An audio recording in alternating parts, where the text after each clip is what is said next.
Darkness. Steam hisses. A private train car idles on a November night in 1910. Inside, a handful of men avoid each other's eyes as they board bankers, senators, economists traveling under false names. Their destination? Jekyll Island, Georgia. Their mission? To remake the American financial system in secret. No reporters, no minutes, no public record. For a week, they will decide who controls America's money and, by extension, its future. In that week, behind closed doors and cypress trees, they will design what becomes the Federal Reserve, the most powerful financial institution in the world. To understand why 7 men boarded a secret train in November 1910, you must first understand the chaos that preceded them. 3 years earlier, in October 1907, Wall Street had descended into hell. It began with a failed attempt to corner the copper market. 2 speculators, F. Augustus Heinze and Charles W. Morse, had leveraged massive loans to manipulate copper stocks. When their scheme collapsed, it triggered a domino effect of catastrophic proportion. Banks that had lent to them faced ruin. Depositors, terrified their savings would vanish, stormed bank lobbies demanding cash. Lines stretched around city blocks. Panic spread like contagion from New York to Chicago, from Philadelphia to San Francisco. Within days, banks began to fail. Not the reckless ones, not the corrupt ones. Solid, respectable institutions caught in the undertow of hysteria and liquidity crisis found their vaults emptied by mob psychology. Credit froze. Factories closed. Workers were laid off by the thousands. The entire American economy teetered on the edge of collapse, and there was no one to stop it. No central bank, no lender of last resort, no coordinated mechanism to inject liquidity into the system. America's financial infrastructure was a patchwork of some 20,000 independent banks, each operating under different state laws, each holding its own reserves, each competing rather than cooperating. When crisis struck, they fell like dominoes. In desperation, political leaders turned to one man, J.P. Morgan. He was 70 years old, a titan of American capitalism, perhaps the most powerful private citizen in the nation. From his mahogany-paneled library on Madison Avenue, Morgan orchestrated a private rescue. He summoned the heads of major banks and trust companies. He locked them in his library, literally locked the doors, and refused to let them leave until they agreed to pool resources and shore up failing institutions. He strong-armed steel magnate, U.S. Steel, into acquiring a failing competitor to prevent further panic. He marshaled his own fortune and reputation to restore confidence. It worked. Slowly, agonizingly, the panic subsided. The economy stabilized. The nation exhaled. But the cost was staggering, not just in wealth destroyed, but in dignity lost. The most powerful nation on earth had been saved by a single private citizen. Not by its government, not by democratic institutions, by one man's personal wealth and force of will. It was a humiliating revelation. And it raised an unbearable question. What happens when the next panic comes and there is no J.P. Morgan to stop it? Senator Nelson Aldrich understood this better than most. A Republican from Rhode Island, Aldrich was perhaps the most powerful man in Congress, chairman of the Senate Finance Committee, architect of tariff policy, confidant to presidents. He was also deeply connected to Wall Street through marriage and investment. His daughter Abby would marry John D. Rockefeller, Jr. His personal wealth was considerable. His political influence was immense.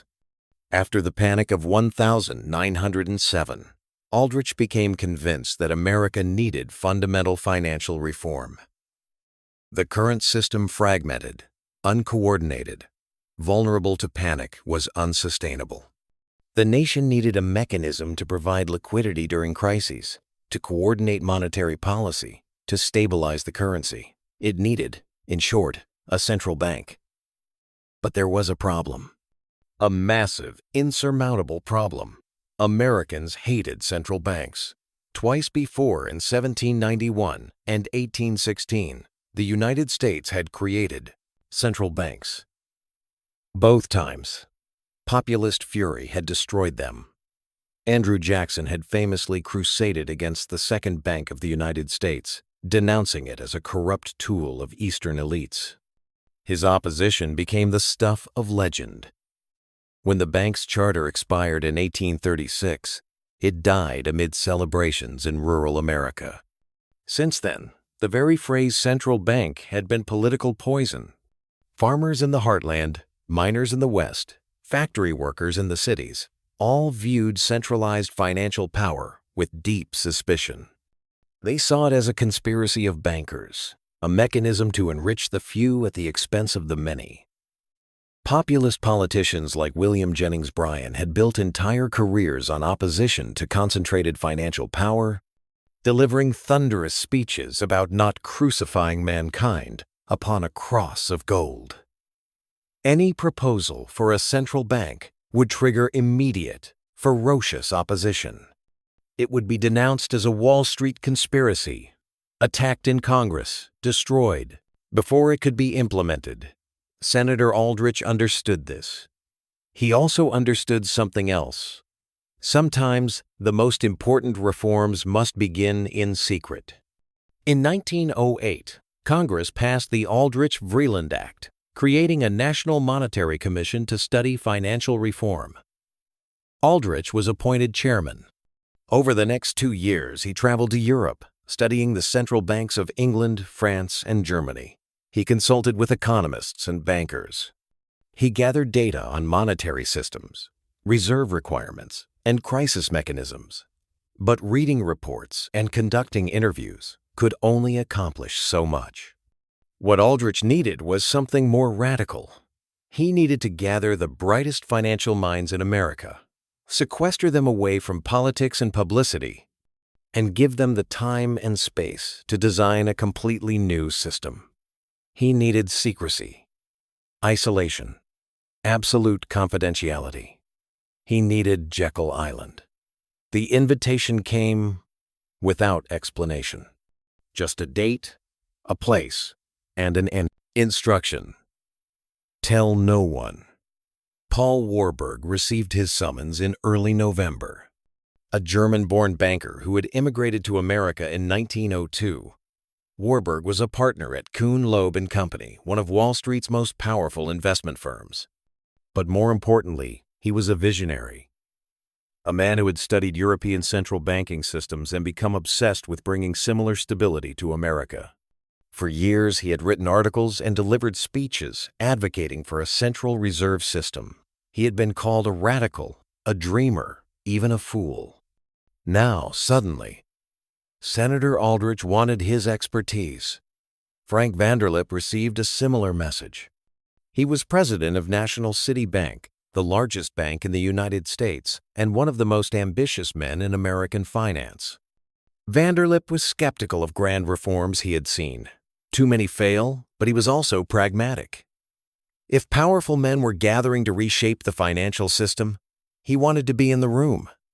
Henry Davison came representing the interests of J.P. Morgan and Company.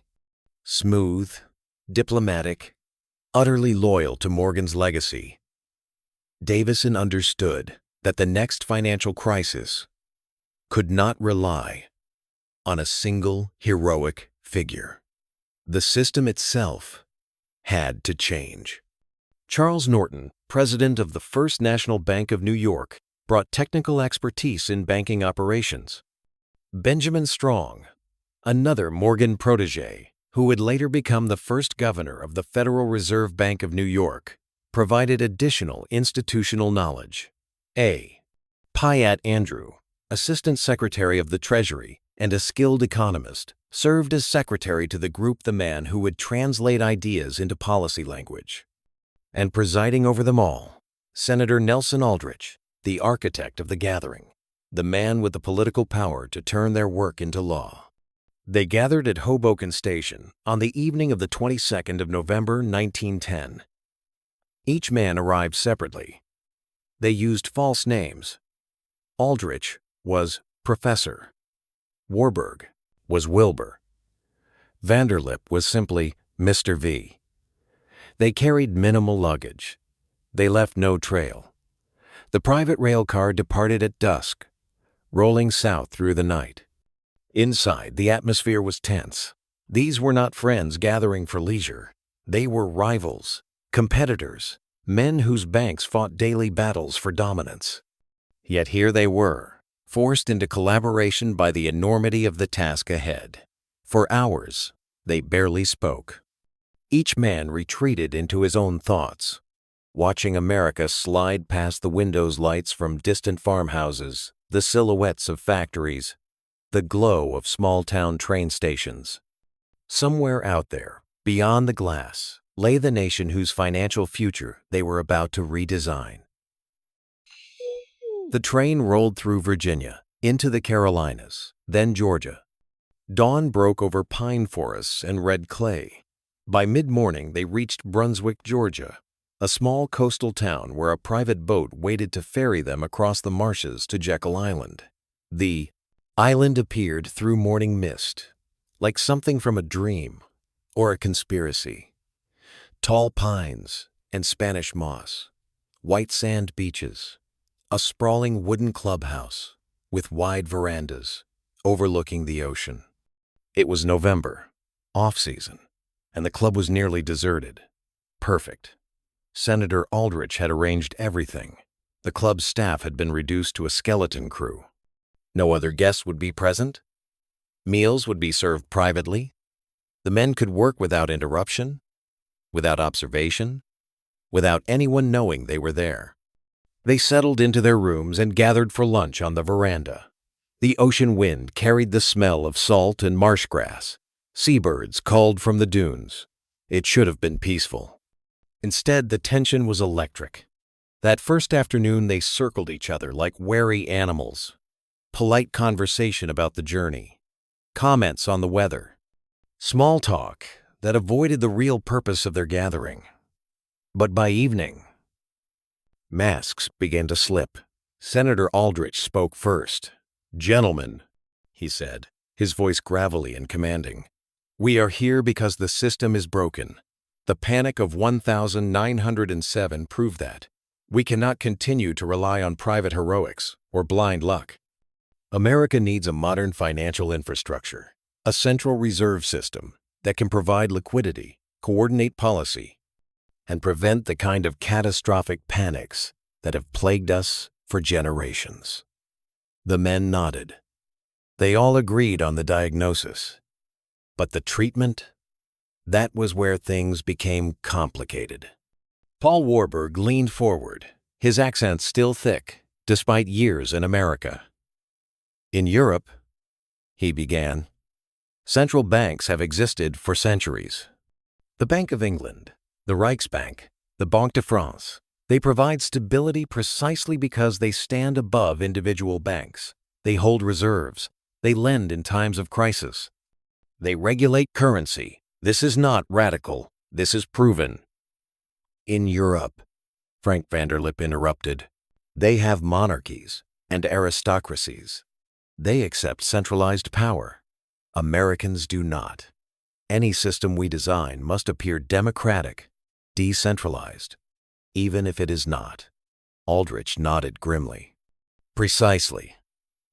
Which is why this meeting is secret.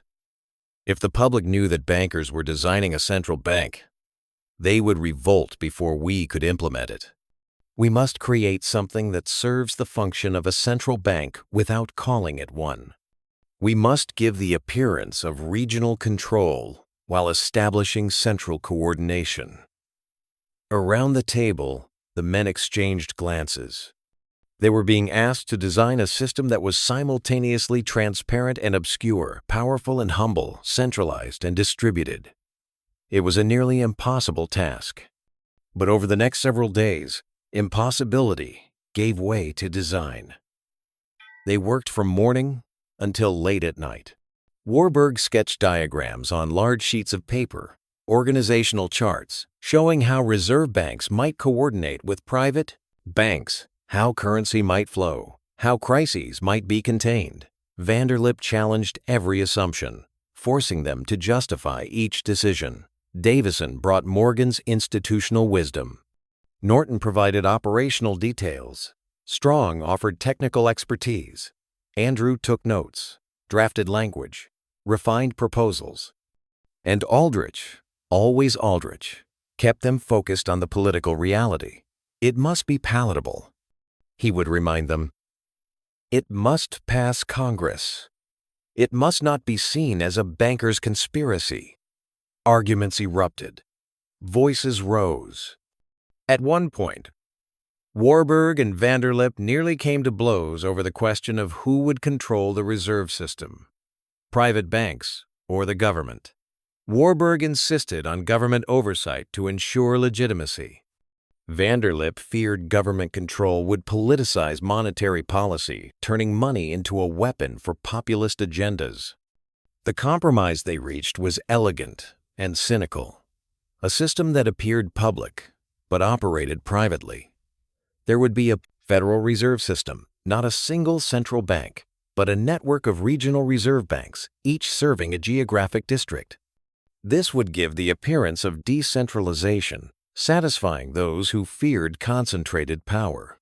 But overseeing them all would be a Federal Reserve Board in Washington, appointed by the President and confirmed by the Senate, giving the appearance of democratic control. In practice, however, the regional banks would be owned by private member banks. They would be run by bankers. Their profits would accrue to shareholders. The system would have the power to set interest rates, control money supply, and act as lender of last resort, all the powers of a central bank without being called one. It was a masterpiece of political engineering. A central bank disguised as a decentralized network. A private institution, clothed in public legitimacy. By the end of the week, they had drafted the framework. They called it the Aldrich Plan, named after the senator who had orchestrated the gathering. It was over 50 pages of detailed proposals, organizational charts, and policy mechanisms. On the final evening, they gathered on the veranda one last time. The sun was setting over the Atlantic, painting the sky in shades of orange and gold. The men were exhausted but exhilarated. They had done something extraordinary. Paul Warburg raised a glass. "To stability," he said. The others echoed, "To stability." But as they drank, a shadow crossed Senator Aldrich's face. He stared out at the darkening ocean and said quietly, "Let us hope the American people never learn how this was created."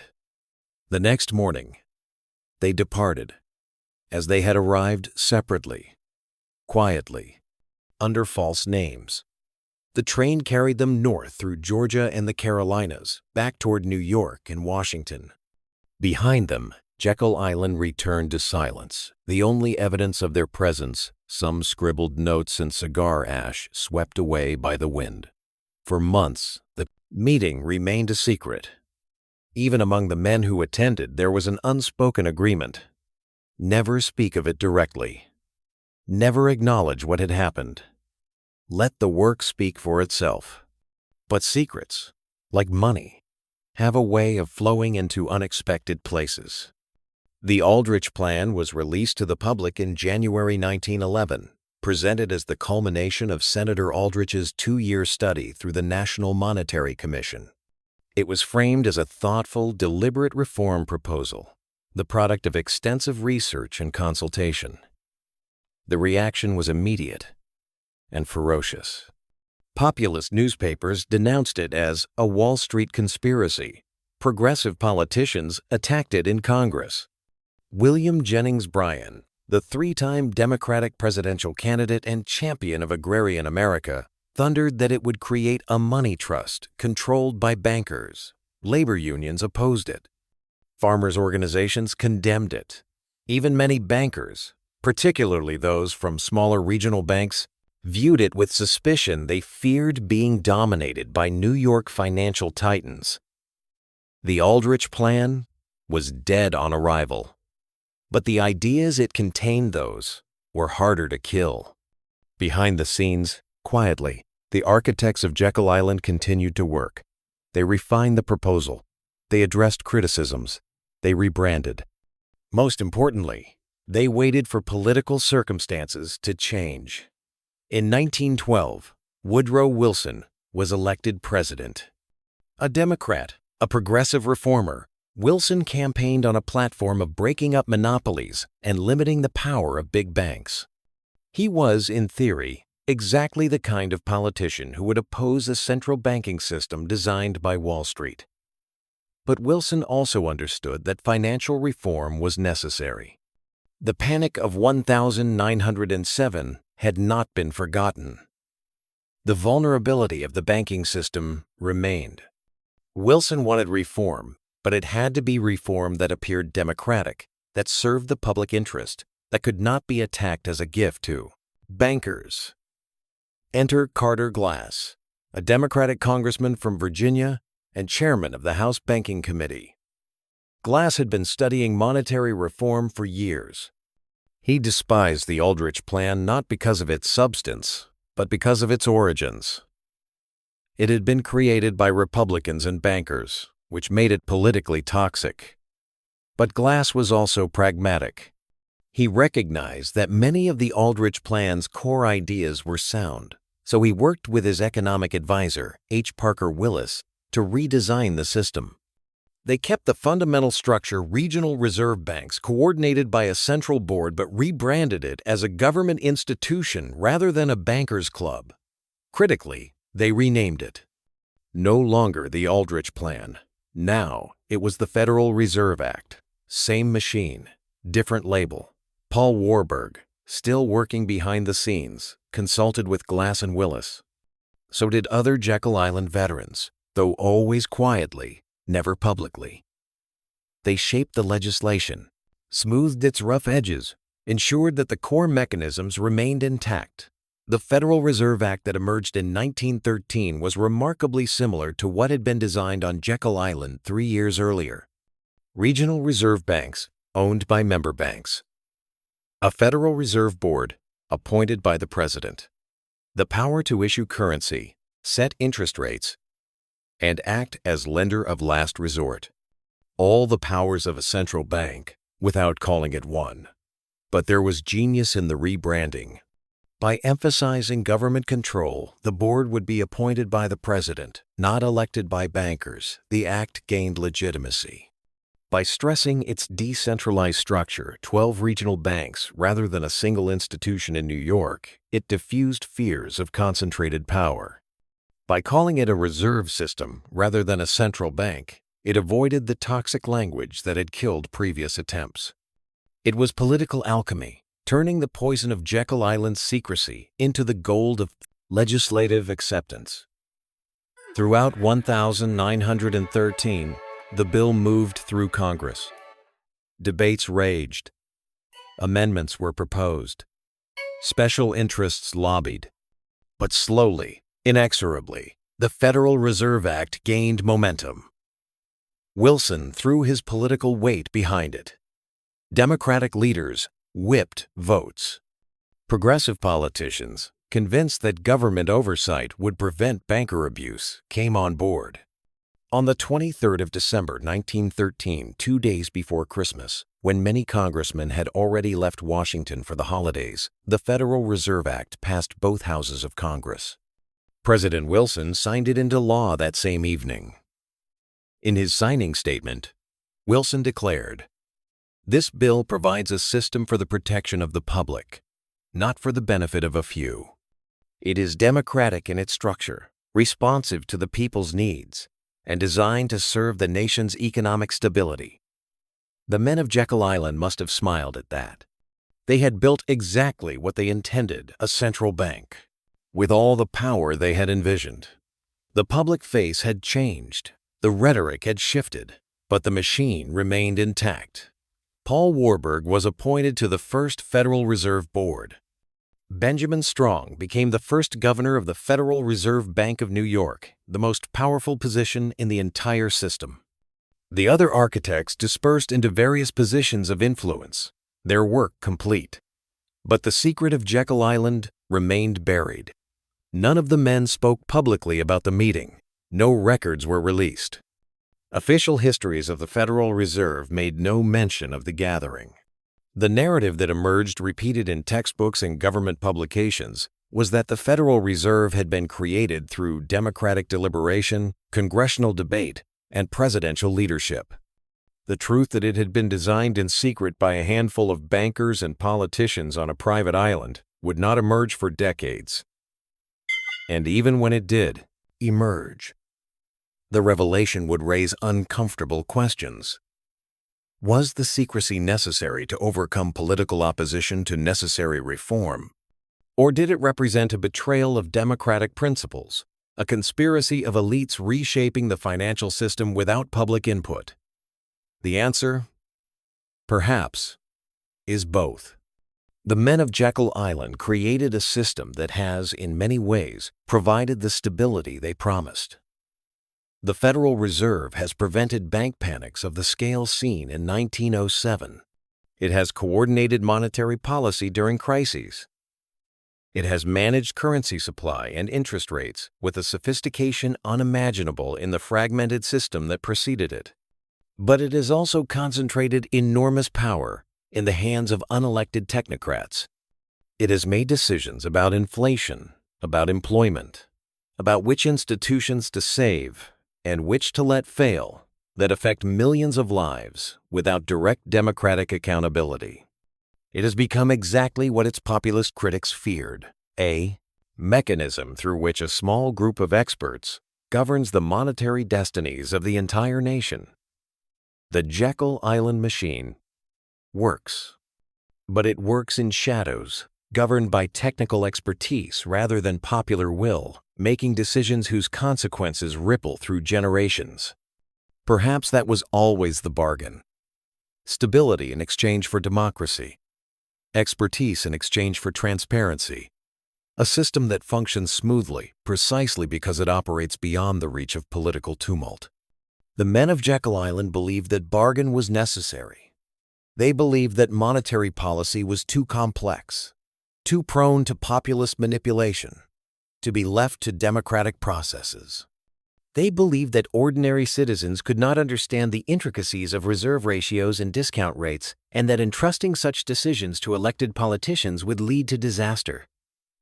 They may have been right, but they were never honest about what they had created.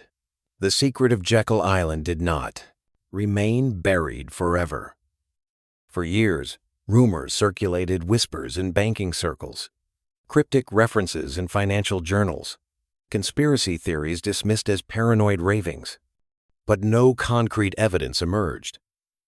The men who had attended the meeting remained silent, bound by their agreement of secrecy. Then, in 1916, 3 years after the Federal Reserve's creation, a journalist named Bertie Charles Forbes, founder of Forbes magazine, published an article revealing some details of the Jekyll Island meeting. He had pieced together fragments of information from unnamed sources. His account was incomplete, somewhat sensationalized, but essentially accurate. Powerful men had gathered in secret to design the Federal Reserve. The revelation caused a brief scandal. Populist politicians seized on it as proof that the Federal Reserve was indeed a banker's conspiracy. Progressive newspapers ran exposés. Public trust in the new institution, already fragile, took a hit. But the architects of Jekyll Island responded with strategic denials. They did not lie outright, that would have been too risky. Instead, they minimized. Yes, there had been meetings. Yes, Senator Aldrich had consulted with banking experts. But the characterization of a secret conspiracy? That was exaggeration, sensationalism, the stuff of populist fantasy. Senator Aldrich himself, in one of his final public statements before his death in 1915, had brushed aside questions about Jekyll Island with aristocratic disdain. "I consulted with many experts," he said. "That is what responsible lawmakers do." Paul Warburg, when pressed, acknowledged attending informal discussions, but insisted they were merely preliminary conversations, nothing more. Frank Vanderlip, in his memoir published years later, would confirm the meeting's existence but frame it as a patriotic effort to save the nation from financial chaos. The full truth, the extent of the planning, the level of detail, the deliberate secrecy would not be fully documented until decades later, when academic historians gained access to private papers and correspondence. By then, it hardly mattered. The Federal Reserve was entrenched, powerful, essential to the functioning of the American economy. Revealing its secret origins was like revealing that a beloved monument had been built on stolen land. Disturbing, but not sufficient to tear down the monument. Yet the secrecy left scars. It created a permanent undercurrent of distrust toward the Federal Reserve that persists to this day. Conspiracy theories about the Fed, that it is controlled by a secret cabal, that it deliberately manipulates the economy to benefit the wealthy, that it is not truly a government institution, but a private cartel, all trace their roots back to the secrecy of Jekyll Island. Some of these theories are absurd, but some contain kernels of truth. The Federal Reserve is both public and private, neither fully democratic nor fully transparent. It makes decisions that affect millions of lives, but operates largely beyond public scrutiny. Its governors are appointed, not elected. Its meetings are closed. Its reasoning is often opaque.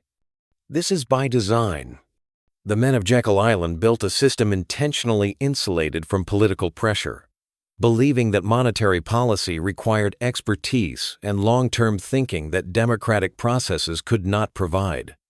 They may have been correct, but they paid a price in legitimacy. The Federal Reserve has never enjoyed the trust and confidence that truly democratic institutions command. It is respected, feared, obeyed, but rarely loved. It has immense power but fragile legitimacy, a paradox built into its DNA by the men who created it in secret.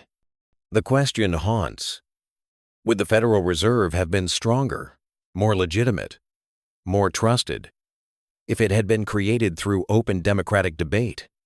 Or would populist opposition have destroyed it before it could be implemented, leaving America vulnerable to the financial chaos that the architects of Jekyll Island sought to prevent? We cannot know. History does not offer alternative timelines for comparison. We have only the reality we inherited. A powerful institution born in secrecy, functioning in shadows, governing money without seeking permission. The men of Jekyll Island believed the ends justified the means. They believed that saving the financial system required deceiving the public. They were elitists, certainly convinced that ordinary citizens could not be trusted with the complexity of monetary policy. But they were also patriots, desperate to prevent the kind of financial catastrophe that could destroy the nation. They succeeded. The Federal Reserve has, in many ways, provided the stability they promised. Major bank panics of the 1907 variety have not recurred. The system has weathered crises: the Great Depression, the 2008 financial collapse, the 2020 pandemic, with tools and mechanisms that did not exist before Jekyll Island. But the cost of that stability was a kind of democratic honesty. The Federal Reserve was built on a lie, not a malicious lie, perhaps, but a lie nonetheless. The American people were told they were getting a government institution responsive to public needs. What they actually got was a hybrid creature, part public, part private, governed by experts who believed that monetary policy was too important to be left to democracy. That original deception created a permanent fault line in American trust. every subsequent controversy about the Fed, its response to inflation in the 1970 seconds, its bailouts of banks in 2008, its massive monetary interventions during the pandemic has been filtered through the lens of that original secrecy. If they had lied once, at the beginning, what else were they hiding? What other powers did they claim in secret? Whose interests did they truly serve? These questions, born on Jekyll Island in 1910, echo still. Today, more than a century after 7 men gathered on a private island to redesign American finance, the Federal Reserve stands as one of the most powerful institutions on Earth. It controls the world's reserve currency. Its interest rate decisions ripple through global markets, affecting the price of everything from mortgages in California to manufacturing costs in China. When the Fed raises rates, emerging markets tremble. When it lowers them, speculative bubbles inflate. When it intervenes in crises, it can conjure trillions of dollars into existence with keystrokes and announcements. The men of Jekyll Island could not have imagined this level of power. They were designing a system to prevent bank panics in a mostly agricultural nation of 90 million people.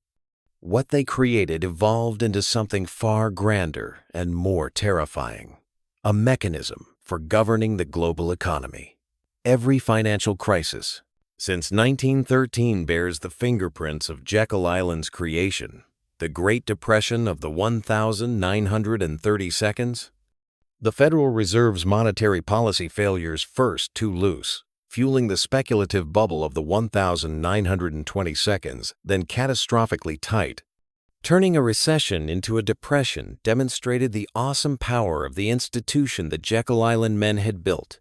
Millions lost jobs, farms, savings. The social fabric of America nearly tore apart. And at the center of it all was the Fed, making decisions behind closed doors that determined whether businesses survived or failed, whether families ate or starved.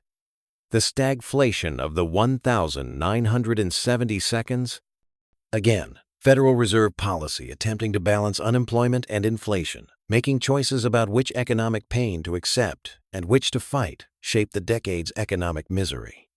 Fed Chairman Paul Volcker's decision to dramatically raise interest rates in 1979, deliberately triggering a recession to break inflation's back, was precisely the kind of technocratic choice the Jekyll Island architects had envisioned. Experts making hard decisions that elected politicians would never have the courage to make. The 2008 financial crisis? The Federal Reserve, under Chairman Ben Bernanke, became the lender of last resort on an unprecedented scale. It bailed out banks deemed too big to fail. It purchased trillions in mortgage-backed securities. It coordinated with central banks worldwide to prevent global financial collapse. It saved the system just as J.P. Morgan had in 1907, but with institutional power rather than personal fortune. And once again, just as in 1907, Americans asked, should private institutions wield such power? Should unelected technocrats decide which companies survive and which die? Should the financial system depend on the wisdom of a handful of experts making decisions in secret? The questions never change, only the scale grows. The COVID-19 pandemic brought another crisis, and once again the Federal Reserve intervened with stunning speed and scope. Interest rates dropped to zero. Trillions of dollars flooded into the economy through bond purchases and lending programs. The Fed's balance sheet swelled to nearly $9 trillion. Money created from nothing, backed by nothing but confidence in the institution itself. It worked. Financial markets stabilized. Credit continued flowing. The economy, though battered, did not collapse. But the aftermath brought inflation, the kind of broad-based, persistent price increases America had not seen since the 1970 seconds. Suddenly, every grocery bill, every gas station visit, every rent check reminded ordinary Americans that the Federal Reserve's decisions affect their daily lives in immediate, visceral ways. And once again, the criticisms emerged. The Fed had kept rates too low for too long. It had printed too much money. It had favored Wall Street over Main Street, pumping liquidity into financial markets while ordinary families struggled. Some of these criticisms are fair. Some are not. But all of them trace back to the fundamental design the men of Jekyll Island created. A powerful institution operating largely beyond democratic accountability, making decisions that affect everyone but answerable to no one, except, in theory, Congress, which rarely challenges the Fed's expertise. This is the paradox at the heart of modern monetary policy. The Federal Reserve functions best when it is independent, when it can make decisions based on economic data rather than political pressure. Central banks that are subject to political manipulation, forced to print money, to finance government spending, or to keep rates low to boost politicians' re-election prospects, tend to create disasters. The Jekyll Island architects understood this. They built independence into the system's DNA. And that independence has, in many ways, served the nation well. But independence from politics means distance from democracy. It means a small group of experts making choices that shape millions of lives without seeking permission. It means technocracy over populism, expertise over participation. Is this a betrayal of democratic principles? Or a necessary compromise in a complex world where monetary policy requires specialized knowledge and long-term thinking? The men of Jekyll Island believed the latter. They believed that ordinary citizens, for all their wisdom in matters of politics and morality, simply could not be trusted to understand the intricacies of reserve ratios, discount windows, and open market operations. They believed that leaving monetary policy to democratic processes would result in chaos. Politicians pandering to short-term interests, populists demanding easy money, demagogues blaming inflation on scapegoats rather than addressing root causes. They may have been right, but they were never honest about the choice they were making. They hid the trade-off behind euphemisms and organizational complexity. They called it a Federal Reserve System to sound democratic. They created regional banks to seem decentralized. They gave the appearance of public control while ensuring private expertise would dominate. A century later, we live with that deception.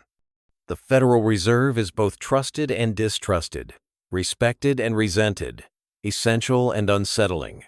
It has prevented financial catastrophes that would have destroyed millions of lives.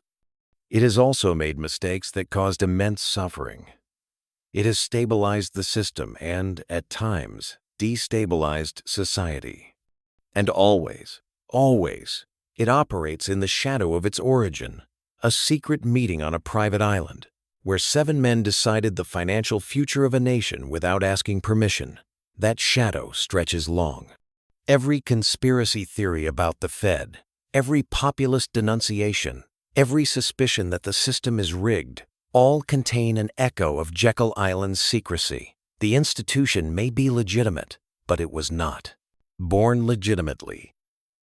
It may serve the public interest, but it was not designed through public deliberation. This tension will never be resolved. The Federal Reserve cannot suddenly become democratic without losing the independence that makes it effective. But it cannot command full legitimacy without transparency that its founders deliberately withheld. We are left with a paradox, an institution powerful enough to govern the global economy, but fragile enough to be questioned every time it makes a controversial decision. A system that prevents the chaos of bank panics, but cannot prevent the chaos of public distrust. The men of Jekyll Island built a machine that works, but they built it in darkness, and the shadows never fully recede.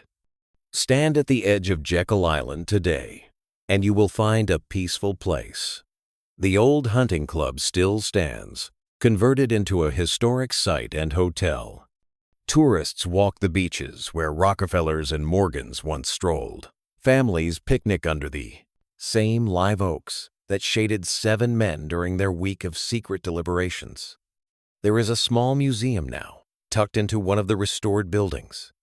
It tells the story of the Federal Reserve's creation with clinical detachment, presenting the Jekyll Island meeting as a fascinating historical footnote, important, certainly, but nothing to trouble the conscience. Yet something lingers. Walk through those rooms where Warburg sketched diagrams and Aldrich orchestrated compromise, and you feel the weight of what was decided there. Not just technical details about reserve ratios and discount windows, but something deeper, the choice to build power in secret, to remake democracy without asking democracy's permission. A century ago, 7 men gathered on this island to stabilize the world. They succeeded. The Federal Reserve has prevented bank panics, coordinated responses to crises, and provided the monetary infrastructure for the most powerful economy in human history.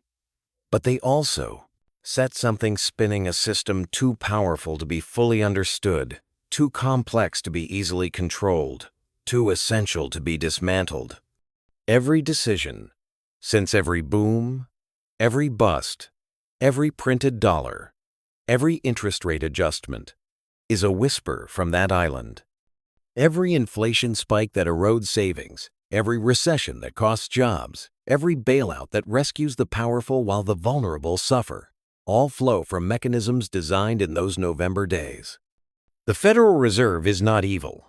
It is not a conspiracy in the paranoid sense. It is simply what it was always meant to be, a tool of immense power, operated by experts, insulated from democratic pressures, designed to stabilize markets rather than serve majorities. And perhaps that is enough. Perhaps in a globalized, interconnected, breathtakingly complex financial system, we need institutions that can act swiftly, think long-term, and resist the temptations of short-term political pandering. Perhaps the men of Jekyll Island were right, that monetary policy requires expertise beyond what democratic processes can provide. But we are entitled to honesty about the trade-offs. We are entitled to transparency about who governs our money and why. We are entitled to question whether the system designed in secret still serves us, or whether we have become servants to the system. The real question isn't what those 7 men did on Jekyll Island in November 1910. The real question is whether we would do the same. If you faced a choice between necessary reform and democratic process, which would you choose? If you believed that solving a crisis required secrecy, would you keep the secret? If you had the power to stabilize the economy by building an institution beyond popular control, would you build it? These are not historical questions.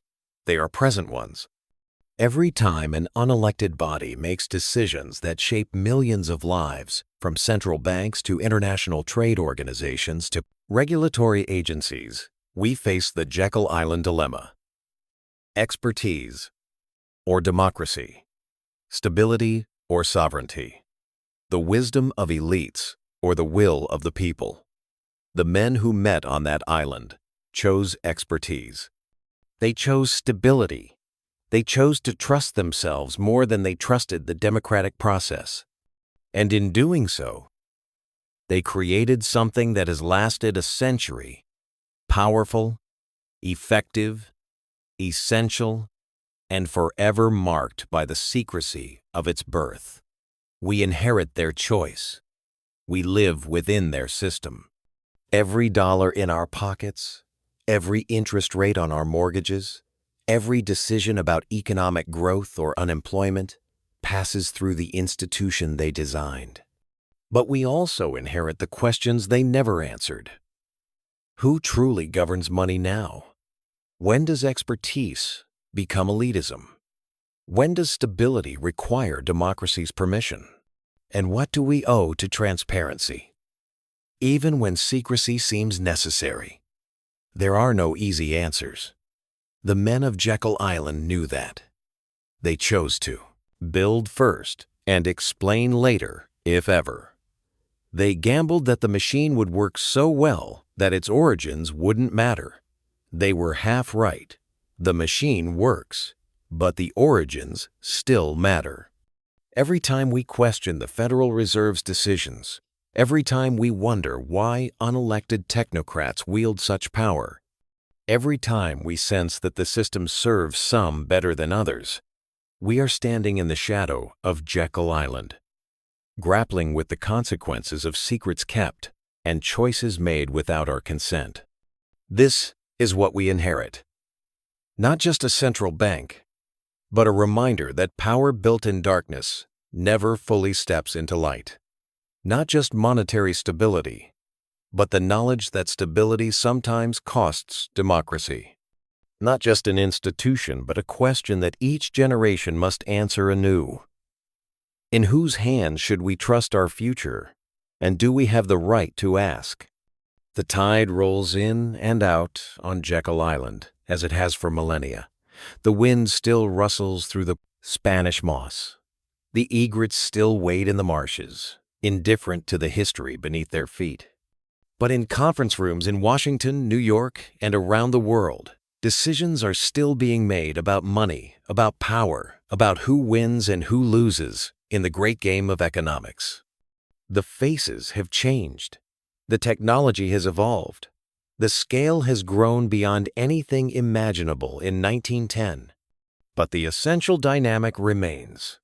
Experts in closed rooms, making choices that affect everyone, guided by sophisticated models and historical wisdom, believing they serve the greater good, rarely asking if the people they serve would consent to how they're being served. This is the true legacy of Jekyll Island. Not just the Federal Reserve, but the template for technocratic power in a democratic age. The compromise we made, or that was made for us, between the chaos of pure democracy and the efficiency of expert rule. Whether that compromise was wisdom or betrayal, necessary pragmatism or original sin, we are still deciding. The secret meeting that created America's most powerful institution ended more than a century ago. But in the most important sense, it never ended at all. We are still living in the system those 7 men designed. We are still governed by the choices they made. We are still asking whether they served us well. And we are still, all of us, standing in the shadow of that November night in 1910, when a train pulled away from a station carrying men who had changed the world without asking permission, wondering if we would have done the same, and whether we already have. The lights of Jekyll Island have long since dimmed, but somewhere in the darkness, decisions are being made about your money, your future, your life, by people you did not elect, according to principles you may not understand, in pursuit of stability you may not have asked for. This is what those 7 men built. This is what we inherited. This is the price and promise of Jekyll Island. And the question remains, suspended in history like smoke from a century-old cigar, was it worth it?